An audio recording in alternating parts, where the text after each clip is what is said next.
À la veille du 10e anniversaire de l'État, le peuple d'Israël rend un hommage solennel à ceux à qui il n'a pas été donné de jouir de la liberté juive retrouvée.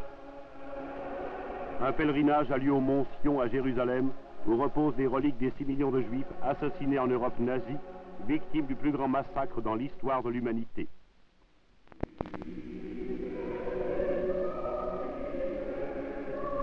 Des cérémonies commémoratives prennent également place dans les villages agricoles d'Israël. Quelques-uns des survivants du massacre nazi ont pris part à la révolte des ghettos contre l'agresseur.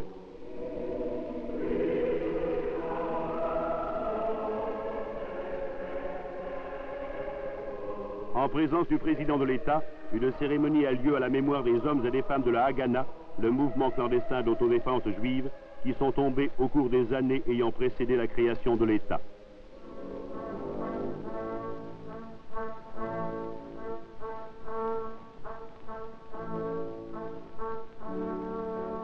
Et dans les villes et les villages, à travers tout le pays, dans les cimetières militaires, une minute de silence est observée en hommage aux milliers de combattants des forces de terre, de mer et de l'air, tombés pendant et après la guerre d'indépendance et qui ont sacrifié leur vie pour qu'Israël et le peuple juif retrouvent la liberté. Les festivités furent inaugurées par une cérémonie historique entre toutes, la reconstitution de la proclamation de l'indépendance dans une salle du musée de Tel Aviv il y a 10 ans par M. David Ben Gurion. C'était le 14 mai 1948.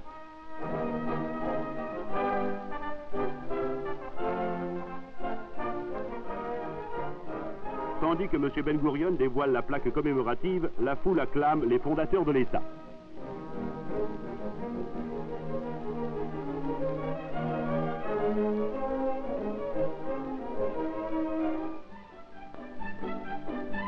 Dans tout le pays, petits et grands se réjouissent en faisant de cet anniversaire le plus gai et le plus décoré de ces 10 ans d'histoire.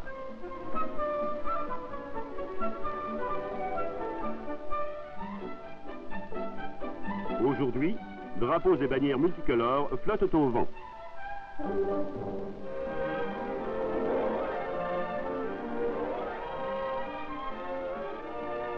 Dès la tombée de la nuit, les rues des villes et des villages brillent de 1000 lumières pour faire mieux rejaillir l'emblème du 10e anniversaire.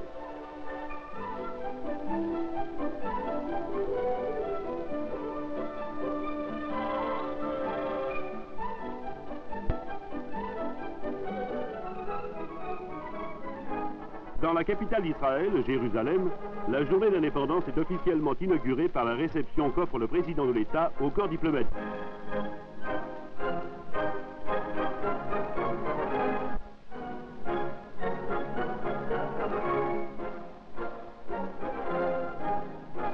Les diplomates sont tous présents. L'ambassadeur français et doyen, M. Gilbert, M. Lawson, ambassadeur des États-Unis, M. Bodrov, ambassadeur d'Union soviétique, Sir Francis Randall, ambassadeur britannique, les ambassadeurs japonais et birmans, ainsi que les représentants diplomatiques des 51 pays avec lesquels Israël entretient des relations diplomatiques. Un peu plus tard, le président offrait une réception en plein air aux dignitaires de toutes les communautés religieuses en Israël.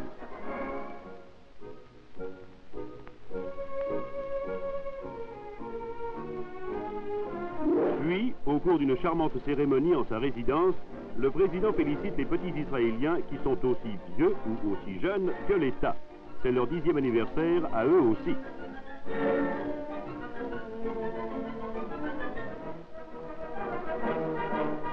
Chaque ville, chaque village a célébré à sa façon le grand jour.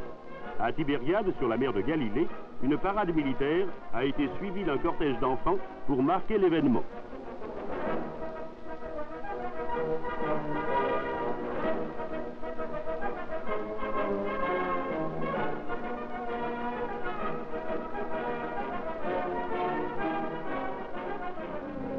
Dans les villages druzes du Nord, les habitants démontrèrent fièrement qu'ils servent tous dans l'armée d'Israël.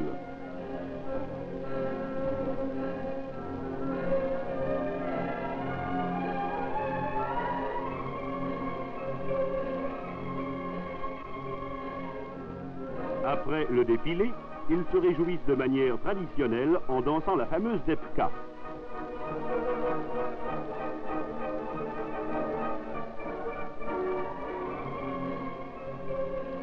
Parmi les dignitaires arabes chrétiens de Nazareth, les prêtres prirent une part importante aux festivités de l'indépendance.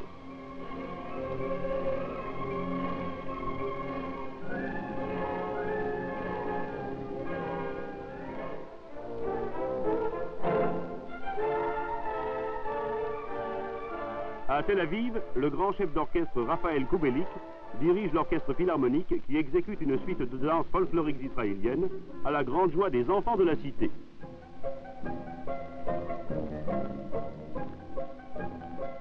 À la campagne, les jeunes exécutent, eux, les traditionnelles danses de berger.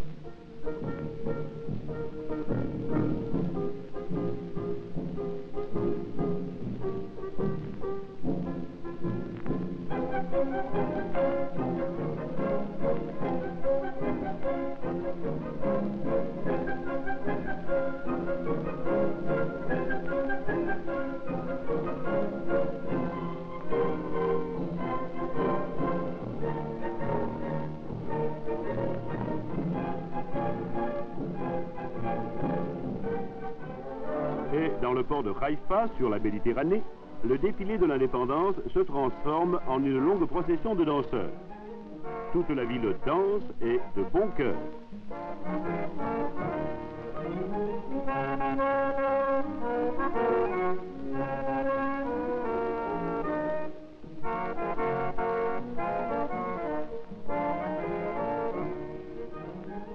Les pêcheurs de la côte ont des danses bien à eux.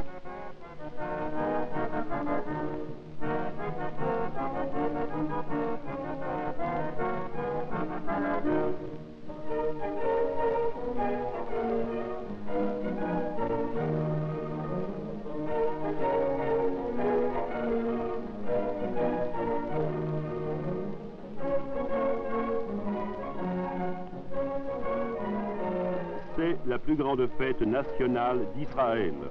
Et tout un chacun, jeune ou vieux, exprime le sentiment que leur inspire cette journée par des chants et des danses folkloriques, avec grâce, dans la joie et l'allégresse.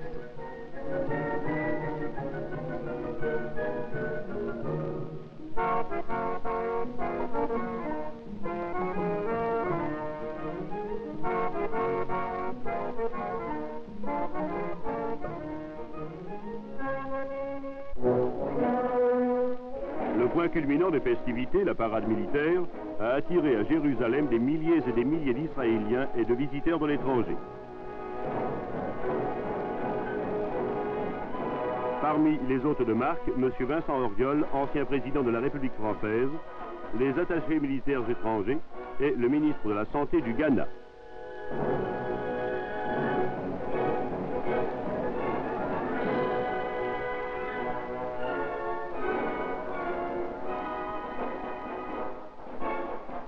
Le président de l'État, M. Ben-Zvi, ouvre la cérémonie en déroulant les fanions de l'armée de défense d'Israël, disposés en rang serré à la tête des troupes et des blindés.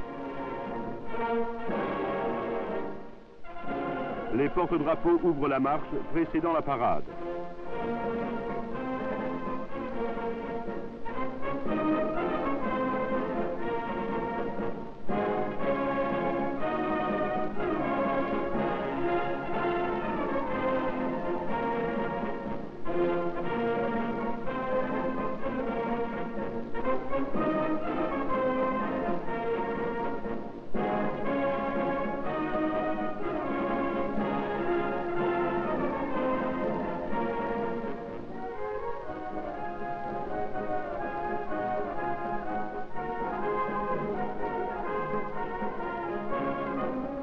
À la tribune d'honneur, le président de l'État, le président du Conseil, M. Ben Gourion, et le chef d'état-major, le général Laskov.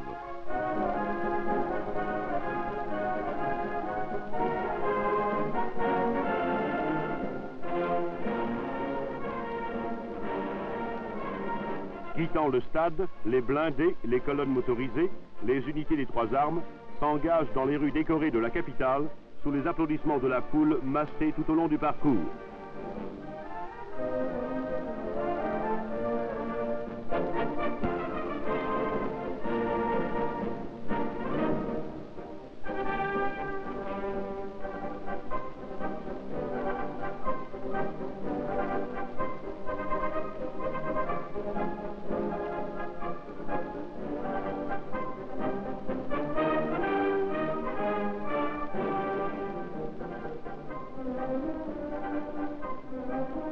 Comme de coutume, les unités féminines se réservent un réel succès.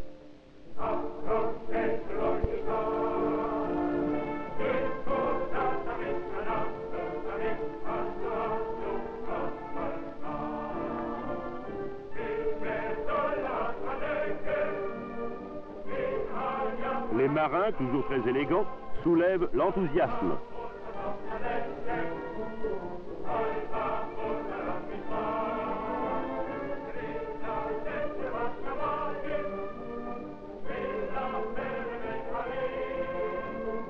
L'infanterie, le génie et les parachutistes sont eux aussi chaudement acclamés.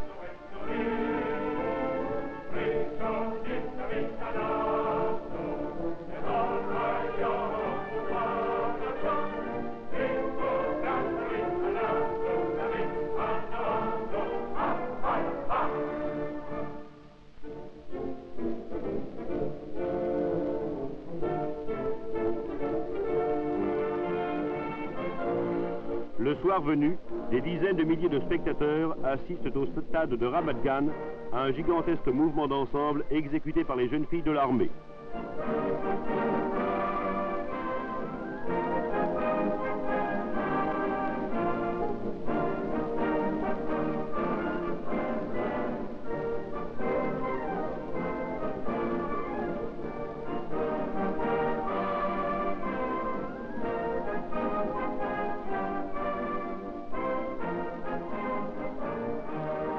L'exercice prit fin par un tableau vivant représentant l'emblème du 10e anniversaire de l'État d'Israël.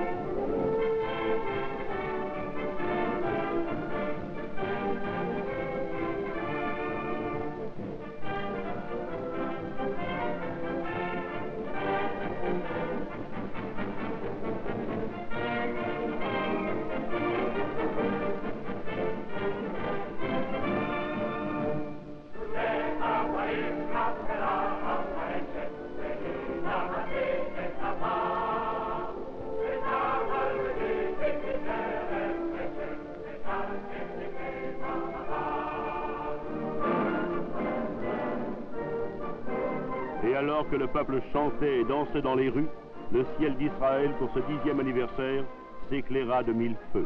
La joie était dans les cœurs. 10 années de réalisation venaient de s'achever. 10 nouvelles années d'espoir allaient commencer.